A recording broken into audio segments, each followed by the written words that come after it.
A level, O level, Sindh board students hurry اپ۔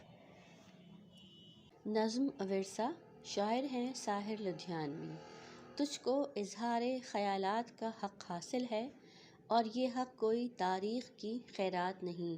تیرے اور میرے رفیقوں نے لہو دے دے کر ظلم کی خاک میں اس حق کا شجر بویا تھا۔ یہ اشعار ساحر لدھیانوی کی نظم ورثہ سے لیے گئے ہیں۔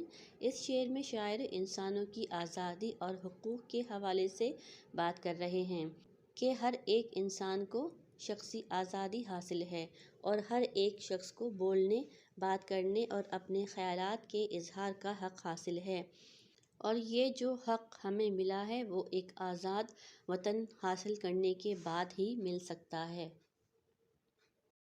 اور یہ وطن عزیز مانگنے یا فریاد کرنے سے نہیں ملا ہے، بلکہ ہمارے آباء و اجداد نے اپنے حق کی خاطر مخالفین سے جنگ کی، ظلم سہے اور حق کا پودا اپنے خون سے سینچا، اس کی آبیاری کی، پھر کہیں جا کر یہ تناور درخت بنا، اور جس کی چھاؤں میں ہم آزادی سے سانس لے رہے ہیں، سکون کے ساتھ زندگی بسر کر رہے ہیں۔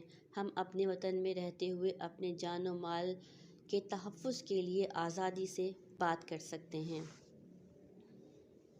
السلام علیکم۔ اگر آپ کو اپنے اردو نصاب سندھ بورڈ کیمبرج سسٹم سے مضامین کے سیاق و سباق یا حصہ نظم کی تشریحات درکار ہوں، سبق یا نظم درست تلفظ میں پڑھنا ہو تو کامنٹ باکس میں شیئر کریں۔ چینل کو سبسکرائب کریں تاکہ تمام نوٹس آپ تک بآسانی پہنچ سکیں۔